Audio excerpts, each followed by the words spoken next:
बिस्मिल्लाहिर्रहमानिर्रहीम। दोस्तों, जीपीयूबी practical series का आज हमारा लेक्चर नंबर 17 है और आज से हम क्लाइंट्स हंटिंग की जो सीरीज़ है उसका आगाज़ करने जा रहे हैं। तो आज से आगे जितने भी लेक्चर्स होंगे उनमें से मैक्सिमम लेक्चर्स में हम क्लाइंट हंटिंग की ही बात करेंगे। तो जो आज सबसे जो पहला लेक्चर हमारा होगा क्लाइंट हंटिंग के हवाले से, आज के लेक्चर में मैं आपको बताऊंगा कि हमने किस तरीके से क्लाइंट्स को फाइंड करना है और अपनी लिस्ट बिल्ड करनी है। इससे आगे आने वाले लेक्चर्स के अंदर मैं फिर इसके आपको शॉर्टकट जो टूल के थ्रू है वो बताऊंगा और साथ फिर आगे चल के हम ये भी देखेंगे कि हमने किस तरीके से इन क्लाइंट्स को आउटरीच करना है, उसका जो बेस्ट मेथड है, जो बेस्ट वे है वो क्या होना चाहिए और हमें कितनी ईमेल्स करके हमें कितने क्लाइंट्स मिलने के चांसेस होते हैं। ये सारी बातें आगे आने लेक्चर्स में आएंगी। तो अगर आपने अभी तक मेरे चैनल को सब्सक्राइब नहीं किया तो इसको लाजमी सब्सक्राइब कर लीजिएगा और इस वीडियो को लाइक और शेयर भी लाजमी कीजिएगा। तो चलते हैं स्क्रीन की तरफ और देखते हैं किस तरीके से हमने अपने क्लाइंट्स को फाइंड करना है। तो दोस्तों, सबसे पहले आपने काम करना है कि जो वेंडर्स आपने कलेक्ट किए हुए हैं, जो आपकी शीट में ऑलरेडी वेंडर्स आ चुके हैं, जिस तरह आपके साथ सामने स्क्रीन पे यहाँ पे शो हो रहा है, ये कुछ वेंडर्स हमने कलेक्ट किए थे। तो आप इन्हीं वेंडर्स को आपने देखना है और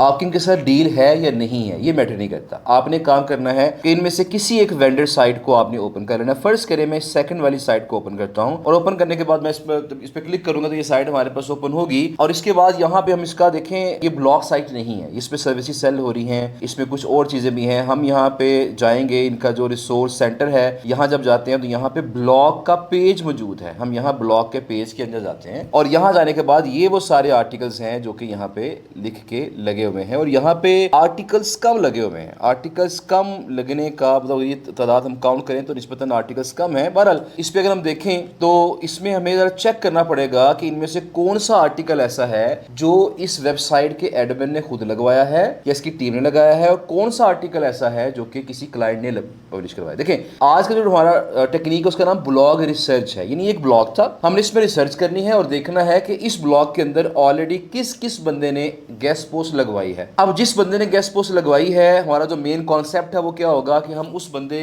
को फाइंड करेंगे और उसे रेफरेंस देंगे कि मैंने तुम्हारी जो गेस्ट पोस्ट है वो फलां इस वेबसाइट पे देखी है और मुझे ये लग रहा है कि आपकी जो कैंपेन है गेस्ट पोस्टिंग की चूंकि अभी रनिंग में है, अभी चल रही है, लिहाजा मेरे पास इससे अच्छी इसी निश की इससे अच्छी साइटें मेरे पास मौजूद हैं। तो अगर आप इंटरेस्टेड हैं तो मैं आपके साथ वो लिस्ट शेयर कर सकता हूं। तो ये हमारा एक कह ले के एक मेन जो पॉइंट है वो ये होगा पिच करने का। बाकी इसमें मुकम्मल चीजें हमने क्या फॉलो करनी है, क्या चीज ऐड करनी है ईमेल के अंदर, क्या नहीं करनी, ये आगे आने वाले लेक्चर्स के अंदर इस पे इंशाल्लाह मैं गाइड आपको करूंगा। बहरहाल अभी यहाँ पे ये जी हमारे पास ये आर्टिकल्स आ गया। यहाँ पे थोड़ा सा टाइम टेकिंग काम है। अगर आप मैनुअली इस काम को करते हैं तो टाइम टेकिंग है, लेकिन डेफिनेटली आज के लेक्चर में मैं आपको मैनुअल तरीका ही बताऊंगा और जो हमारा अगला लेक्चर होगा, लेक्चर नंबर जो हमारा 18 होगा, उसमें मैं आपको बताऊंगा कि हमने इस सारे प्रोसेस को ऑटोमेट कैसे करना है थ्रू SEMrush या थ्रू Ahrefs। हम उसको थ्रू ऑटोमेट भी कर सकते हैं। अच्छा जी, अब यहाँ पे हमारे पास ये आर्टिकल है। ये आर्टिकल पब्लिश हुआ है 13 मार्च 2026 को या 28/10/2025 को। ये आर्टिकल मुझे लग रहा है कि इस वेबसाइट पे आर्टिकल्स कम लग रहे हैं। बहरहाल मैं जरा चेक कर लेता हूँ। लेट्स सपोज मैं ये आर्टिकल ओपन करता हूँ, हो सकता है मुझे इस वेबसाइट से कोई प्रॉपर क्लाइंट मुझे ना मिले। टोटल 122 आर्टिकल यहाँ पे लगे हुए हैं, तो मे बी मुझे प्रॉपर यहाँ से क्लाइंट ना मिले, मुझे फिर किसी और ब्लॉग की तरफ जाना पड़ सकता है। बहरहाल जी, अब यहाँ देखिएगा ये आर्टिकल मैंने ओपन कर लिया। अब यहाँ पे हमने क्या देखना है कि क्या इस आर्टिकल में क्या कोई लिंक लगा हुआ है। अगर यहाँ पे चेक करेंगे क्या कोई लिंक लगा हुआ है इसके अंदर कोई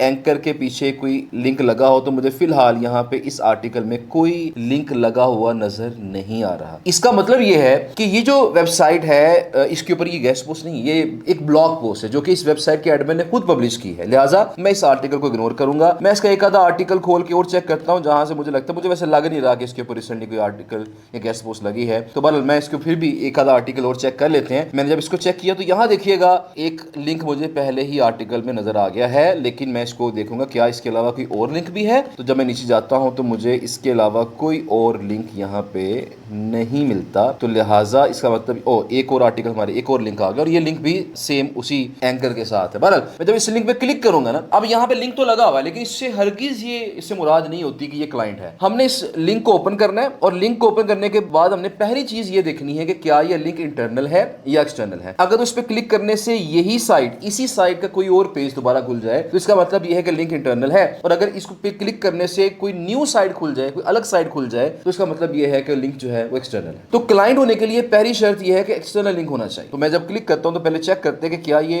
इंटरनल है या एक्सटर्नल है। जब मैंने क्लिक किया तो आप देख रहे हैं कि उसी वेबसाइट का कोई और आर्टिकल ओपन हो गया है। इसका मतलब ये हुआ कि ये लिंक जो है वो इंटरनल है, ये एक्सटर्नल लिंक नहीं था, यानी ये भी एक ब्लॉग पोस्ट है। लिहाजा यहाँ देखिएगा, इसके अलावा एक और, जब मैं ये आर्टिकल खोलता हूँ मेरे पास यहाँ पे स्टैंडर्ड्स ऑफ साइबर सिक्योरिटी आ गया है। जब इस पे क्लिक करता हूँ तो अब चेक करते हैं कि क्या ये इंटरनल है कि एक्सटर्नल है, तो ये लिंक भी इंटरनल है। तो इस वेबसाइट ने इंटरनल लिंकिंग की हुई है। हमें यहाँ से फिलहाल क्लाइंट नहीं मिल रहा और मुझे एक थोड़ा सा आइडिया भी हो गया या क्लाइंट मुझे यहाँ से नहीं मिलेगा क्योंकि आर्टिकल्स कम लगे हुए हैं। अच्छा, अब मैं काम करूंगा, मैं कोई और वेबसाइट जो ओपन करता हूँ। फर्स्ट कहने जिस तरह क्लास के अंदर मैं मोस्टली कहने के टाइम सेव करने के लिए एक वेबसाइट ओपन कर लेता हूँ, techbullion.com के नाम से ये वेबसाइट है। जब इसको मैं ओपन करूंगा और इस वेबसाइट के अंदर हमारे पास जो टॉपिक्स हैं वो कौन कौन से हैं, टेक न्यूज है, फिनटेक है, ब्लॉकचेन है, बिग डाटा है, फाइनेंस है, इंटरव्यूज है, प्रेस रिलीज है। मैं यहाँ पे टेक न्यूज में आता हूँ और यहाँ पे फर्स्ट करें टेक न्यूज के अंदर आके यहाँ पे मैं आर्टिफिशियल इंटेलिजेंस के अंदर आ जाता हूँ, एआई के अंदर आ जाता हूँ और यहाँ पे जब मैं देखता हूँ कि रिसेंटली ये आर्टिकल लगे हैं। अब इसमें से फर्स्ट करें मैं ये वाला आर्टिकल ओपन करता हूँ और जब मैंने इस आर्टिकल को ओपन किया और ये चूंकि इस वेबसाइट के काफी ज्यादा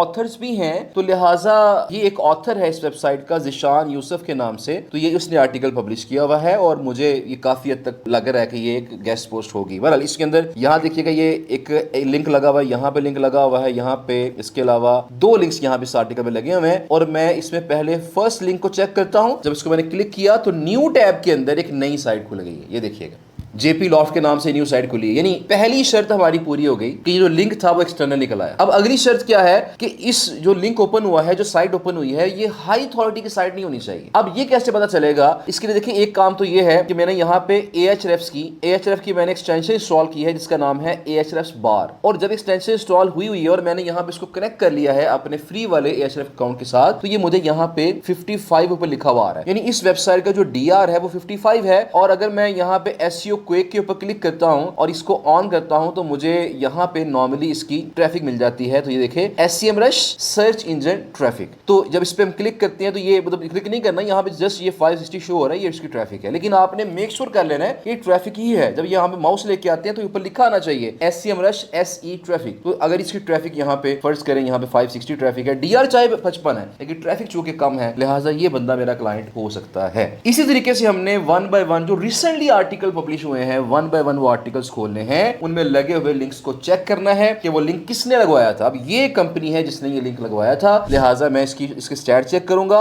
अगर DR और ट्रैफिक में से कोई भी चीज कम है, कितनी कम है, तो मैं नॉर्मली क्लास में ये बताता हूं कि DR जो है 40 से कम होना चाहिए, लेकिन यहाँ पे 40 से ज्यादा है, 55 है, लेकिन ट्रैफिक यहाँ पे काफी कम है। मैं क्लास में से बताता हूँ कि ट्रैफिक जो है ना 2-3 हजार से कम होनी चाहिए या 5000 से कम ट्रैफिक होनी चाहिए। तो ये तो ट्रैफिक काफी कम है, ये तो 1000 से भी कम है, लिहाजा मैं इस साइट को एज अ क्लाइंट यहाँ पे कंसिडर कर सकता हूँ। तो इसलिए आपने ये साइट मुझे पसंद आ गई है क्लाइंट के लिहाज से। मैं काम करूंगा कि इसका जो लिंक है ये वाला मैं उठाऊंगा और लिंक उठा के यहाँ पे मैं ये जो वेबसाइट है, ये क्लाइंट की साइट है, मैं इसे कॉपी करूंगा और जो मेरी शीट है, शीट कैसे बनाऊंगा, मैं यहाँ पे न्यू टैब ऐड कर लेता हूँ या नई शीट बना लेता हूं और फर्स्ट कॉलम में मैं रखूंगा यहाँ पे क्लाइंट वेबसाइट मैंने यहाँ पे इसको कर दिया, इसका नाम लिख दिया हेडर का, और इसके बाद मैंने इसके नीचे वो कॉपी करके पेस्ट कर दिया लिंक क्लाइंट की साइट का। नेक्स्ट इसका हमारे पास आ जाएगा यहाँ पे DR आ जाएगा, इसके आगे हमारे पास यहाँ पे ट्रैफिक आ जाएगी, ठीक है जी। इसके बाद हमारे पास यहाँ पे इसका जो होस्ट वेबसाइट है वो आ जाएगी, या फिर इसका पहले आप कॉन्टैक्ट लिख लें, कॉन्टैक्ट आ जाएगा। इसके बाद यहाँ पे होस्ट वेबसाइट आएगी कि हमने इसका जो लिंक है, जो आर्टिकल है वो कहाँ देखा था, तो यहाँ देखिए इसका जो DR था वो 55 था, इसकी ट्रैफिक जो थी वो 560 थी। इसकी जो कॉन्टैक्ट है अभी तलाश कर लेते हैं, जो होस्ट वेबसाइट है वो कौन सी है, तो हमारे पास थी techbullion.com, ये हमारे पास होस्ट वेबसाइट थी। तो ये हमारा जो फिलहाल जो बेसिक स्ट्रक्चर है वो पूरा हो गया। अच्छा, मैं यहाँ पे ना एक काम और भी करता हूँ, मैं यहाँ पे इसके अंदर एक कॉलम और ऐड कर लेता हूँ, यहाँ पे इंसर्ट 1 कॉलम राइट करके मैं इसे कॉलम ऐड करता हूँ, यहाँ पे मैं कंपनी नेम या क्लाइंट्स कंपनी नेम। अब यहाँ पे मैं काम क्या करूंगा कि जो मैं क्लाइंट की वेबसाइट पुट कर रहा हूँ ना ये वाली, अब देखिए jploft.com है, मैं यहाँ पे जस्ट क्या कर दूंगा jploft, यानी जो आगे .com लिखा हुआ है उसको स्किप कर दूंगा, तो ये मेरा कंपनी नेम आ जाएगा। ये मैं कॉलम क्यों ऐड कर रहा हूँ, ये आगे चल के जब मैं आपको बल्क में ईमेल कैंपेन चलाने का तरीका सिखाऊंगा तो वहां ये बात आपको समझ आएगी कि ये मैंने कॉलम क्यों ऐड किया है। बहरहाल ये कॉलम जो है यूजफुल है। तो ये हमारे बेसिक कॉलम्स है जो कि हमारी शीट में, इस ब्लॉग रिसर्च वाली शीट के अंदर लाजमी होने चाहिए। बहरहाल अब यहाँ पे देखिएगा कि इसके अंदर ये कॉलम हमारे पास आ गया। कॉन्टैक्ट हमने कैसे फाइंड करना है, उसके लिए डेफिनेटली हमें उस वेबसाइट पे जाना पड़ेगा और यहाँ पे देखिएगा देखिएगा इसका व्हाट्सएप नंबर मौजूद है, इसका यहाँ पे टीम की आईडी मौजूद है, इसका ईमेल एड्रेस का यहाँ बटन बना हुआ है। कॉन्टैक्ट अस पे जाते हैं तो यहाँ देखिएगा इनके मल्टीपल फ़ोन नंबर्स मौजूद हैं, तो आप इनमें से देखें, आप किसी भी नंबर पे इनसे रब्ता कर सकते हैं। इसके अलावा आप इनकी ईमेल आईडी पे जब क्लिक करते हैं तो ये डायरेक्टली आपको ईमेल वाली ऐप पे ले जाता है। तो यहाँ पे जो ईमेल मेरे पास शो हुई है वो क्या है, sales@jploft.com। अब ये इसकी ईमेल एड्रेस है जो इसने शो की है हमें, तो आप इसको कॉपी करेंगे। तो मैं अगर कॉपी कर लेता हूँ इसको, शीट में जाके पुट करूंगा, मैं क्या लिखूंगा यहाँ पे, sales@jploft.com। तो ये हमारे पास ईमेल एड्रेस आ गया। लेकिन एक काम हमने लाजमी करना है कि इसको यहाँ पे जब पुट करना है, तो मैं तो वैसे ये करता हूँ कि पुट करने से पहले आप पहले चेक कर ले कि क्या ये ईमेल एड्रेस वैलिड है या इनवैलिड है। उसके लिए आपको मैंने फ्री टूल्स भी बताए हुए हैं, मैंने आपको जो पेड टूल है वो भी बताया हुआ है। मैं इस पर कॉपी करूंगा, जो leadgrab.net है, जब यहाँ से कॉपी करेंगे, कॉपी करने के बाद हम यहाँ पे वेरीफाई ईमेल्स करेंगे, तो ये जो टूल है ये मुझे बताएगा चेक करके कि ये ईमेल एड्रेस वैलिड है या इनवैलिड है। तो डेफिनेटली हमने अपनी शीट में वही एड्रेस डालना है जो वैलिड होगा, और ये एड्रेस देखिएगा हमारे पास ये वैलिड है, लिहाजा इसको मैं शीट में रहने दूंगा, वरना अगर ये इनवैलिड होता मैं शीट में से इसको निकाल देता और मैं बाकी जो तरीके हैं उनको इस्तेमाल करने की कोशिश करता। तो बहरहाल ये हमारा जो बेसिक मेथड था कि मैन्युअली हमने किस तरह ब्लॉग जो है ओपन करने हैं, उनके अंदर आर्टिकल्स ओपन करने हैं, उनके अंदर जो लिंक लगा है वो क्लिक करना है और क्लाइंट की नोटिफिकेशन करके हमने उसको यहाँ पे पुट करना है। तो ये हमारी आज की मेन वीडियो थी, और नेक्स्ट वीडियो में मैं इसी प्रोसेस का, क्योंकि टाइम टेकिंग काम है ना, इसमें टाइम लग रहा है आपका। अब यहाँ पे देखिएगा आपको एक एक आर्टिकल खोल के चेक करना पड़ेगा,